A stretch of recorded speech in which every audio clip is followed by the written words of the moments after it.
Assalamualaikum warahmatullahi wabarakatuh. Alhamdulillah kita masih lagi bersama pada pagi ini. Hari bulan Ramadan yang ke-20 21 22 ya. Bulan Ramadan yang ke-22. Alhamdulillah kita dapat meneruskan amalan beramal ibadat di bulan Ramadan ini. Baik. Hari ini saya nak ceritakan sedikit tentang kegembiraan. Kenapa? Semalam berlanjutanlah sampai hari ini saya sangat-sangat gembira. Hidup kita ni yang sebenarnya dipenuhi dengan kegembiraan.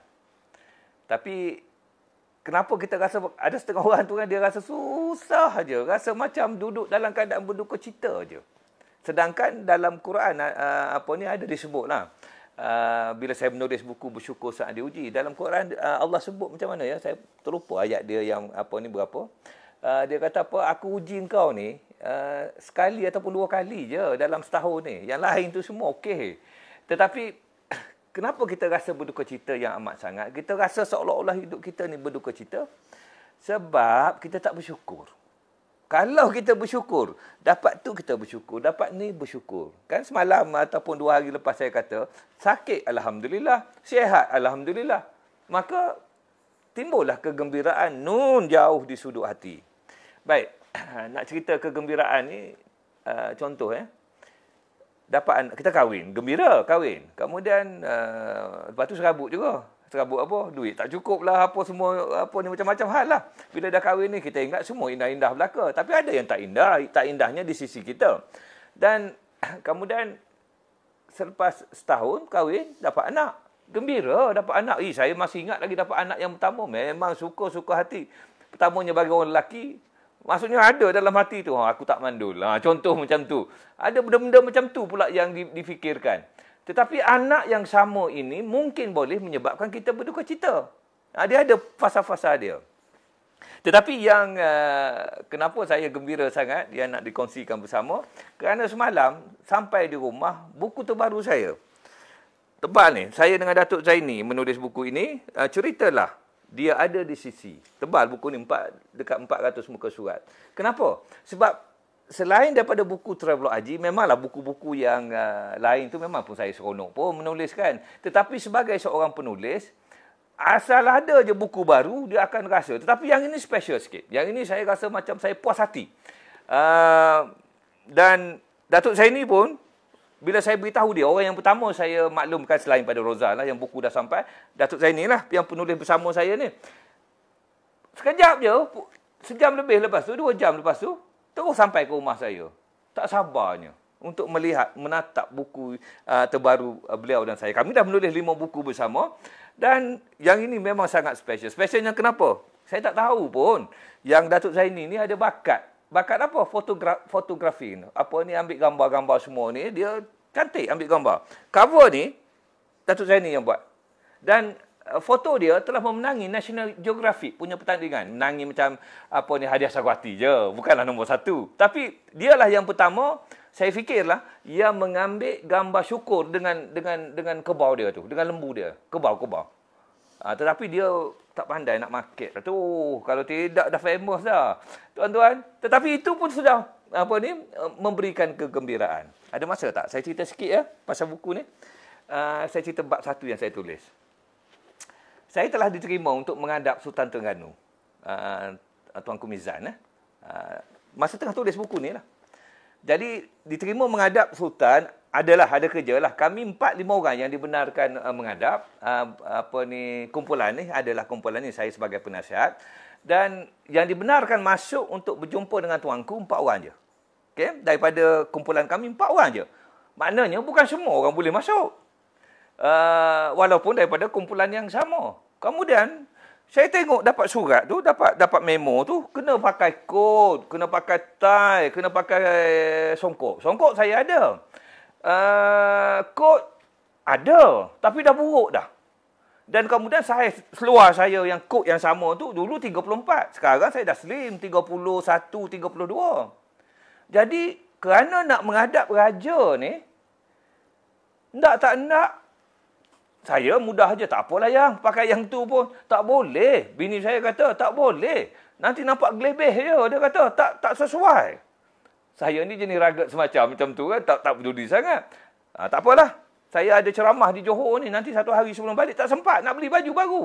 Tak apalah, saya uruskan. Jadi Roza lah yang pergi beli kok baru, beli baju baru kerana nak menghadap raja kita. Tuan-tuan dan puan-puan, Masya Allah, nak menghadap pukul 9. Pukul 8.30 dah kena ada di istana. Dan kami akurlah. Tuan-tuan dan puan-puan, Masya Allah, Subhanallah, Allahu Akbar. Kemudian dah masuk sana, diberikan dia punya apa ni, protokol dia lah. Dan bila buka pintu, dia tengok Tengku Mizan dah berdiri tegak begitu, menyambut kedatangan kami. Dia bersalam dengan kami, senyum je. Tuanku Mizan ni daripada luarnya nampak macam serius sangat kan. Tetapi bila kita dah berjumpa in person macam tu, dia sentiasa senyum. Okey. Dan bila sudah selesai mesyuarat tu sikit tu, dia ada tanya apa-apa lagi tak nak cakap. Biasalah dalam mesyuarat kan. Saya pun kata, ampun tuanku, Patik ni ada bawa sedikit buku-buku tulisan Patik. Patik ingat nak persembahkan pada tuanku. Kalau tuanku sudi terima. Dia pun terus bangun. Dan bila dia bangun, semua orang kena bangun. Dan saya pun bawa lah buku yang saya nak bagi pada dia, persembahkan. Saya ceritalah, tuanku, ini cerita saya pergi ke Aqsa, tapi buku terbaik saya, buku Travelog Haji. Dia senyum je. Saya tahu dia dah pernah baca buku saya tahu betul. Tuan-tuan dan puan-puan, ini nak menghadap raja macam tu persediaan kita. Bagaimana kalau kita nak menghadap Allah Subhanahu Wa Taala? Kalau kita nak pergi semayang, tak bolehkah kita bersiap elok-elok, pakai baju cantik-cantik yang terbaik untuk kita? Nak menghadap pukul 9, pukul 8.30 dah kena ada dah. Pukul 8.30 kena ada. Pukul 8 saya dah ada dah di luar istana tu. Ini kita nak menghadap Allah besok ni. Bersiaplah daripada sekarang, tuan-tuan. Itulah tajuk dia. Ceritalah dia ada di sisi. Sebab apa? Setiap kejadian yang berlaku itu, kita melihat ada Allah sedang memerhatikan kita. Dan ia ada pengajaran. Akhirnya sekali, kita akan menghadap Allah SWT. Ialah, Tuanku Mizan memanglah agung, bekas agung kita, bekas raja negeri saya lah. Saya menghormati dia, menghormati baginda. Tetapi tuan-tuan dan puan-puan, ada sesuatu yang sering kita lupa. Ada lagi yang maha besar nanti. Yang itu yang kita kena lebihkan lagi. Masya Allah, subhanallah, Allahu Akbar. Ya Allah, 6.28. Kita masuk bab kita ya. Bab kita pada hari ini, tajuk dia impian satu doa. Ini satu bab 22 ya, impian satu doa. Macam mana cerita? Saya tulis kat sini satu muka je. Dua muka, satu muka setengah. Ceritanya begini ya, impian satu doa. Ini yang saya duk mengajar anak-anak. Bila saya pergi ke ceramah di sekolah-sekolah, budak-budak kan, cara kita pendekatan kita berbeza dengan orang tua. Mana ada saya suka-suka je dengan budak-budak ni, dan dia orang boleh dengarlah sampai habis 1 jam, 1 jam setengah. InsyaAllah. Dan saya bercerita, saya kisahkan. Kisahnya begini ya, Roza pun dah tulis ni. Ini kisah Roza sebenarnya.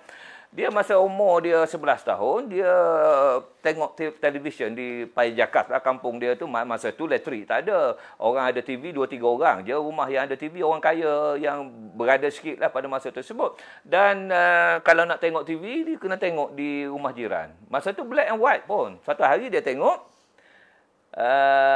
filem dokumentari luar negara, dan dia tengok pemandangan, ya Allah cantiknya. Dia kata, cantik, aku satu hari nanti aku nak pergi ke sini. Habis cerita, dia pergi ke sekolah hujung tahun, 11 tahun, Jah 5. Cikgu tanya dia, tanya semua orang, awak semua ni ada cita-cita tak? Masing-masing angkat tangan lah. Roza ni budak berani, dia angkat tangan. Cikgu, saya nak pergi luar negara, cikgu. Bagus, kalau awak nak pergi luar negara, kena belajar pandai-pandai. Bila sebut saja belajar pandai-pandai, dia lemah. Dia rasa dia tak pandai lah. Dan tapi dia budak berani. Dia pun angkat tangan lagi tanya, cikgu, pasal apa nak pergi luar negara kena pandai? Yalah, kita orang kampung, mana ada duit nak pergi. Dan kalau kita belajar pandai, dapat scholarship. Masa tu kan kerajaan bagi scholarship. Kalau siapa pandai, pergi luar negara belajar. Budak-budak kita dihantar ke luar negara. Dan sebab itu Roza rasa frust. Dia rasa dia tak akan tercapai cita-cita dia nak pergi luar negara melalui budak pandai.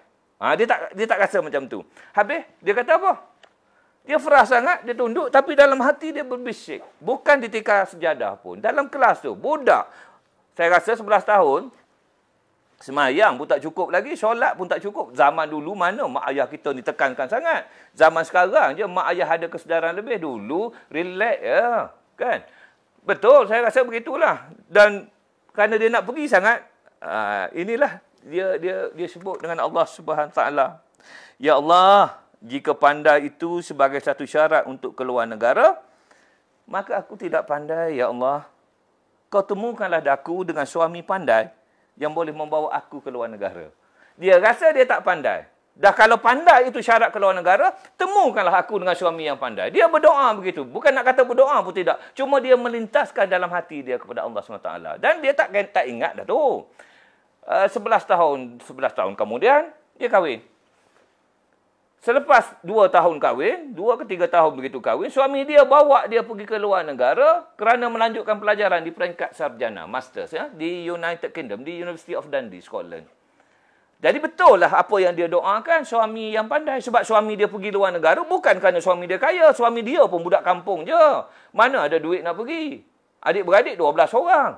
Tapi suami dia pergi luar negara kerana suami dia pandai lah tu sebab melanjutkan pelajaran. Shh. Ada orang tak suka saya cakap macam ni. Allah, dia ni belagak betul. Dia kata dia pandai. Tak. Nanti kena dengar sampai habis. Ramai orang silap faham bila saya bercerita. Tuan-tuan dan puan-puan.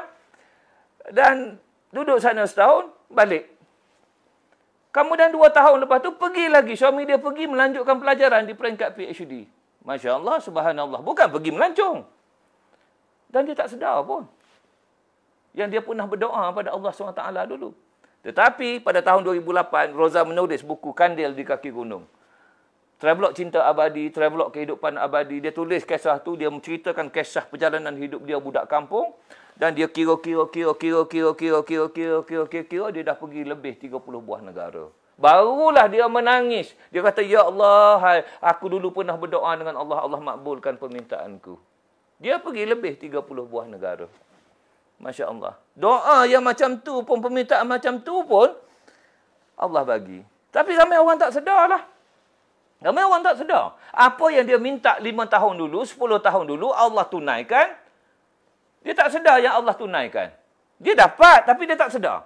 Sebab itu kalau dia sedar, berapa kali kita sujud syukur? Ini yang saya dah sebut.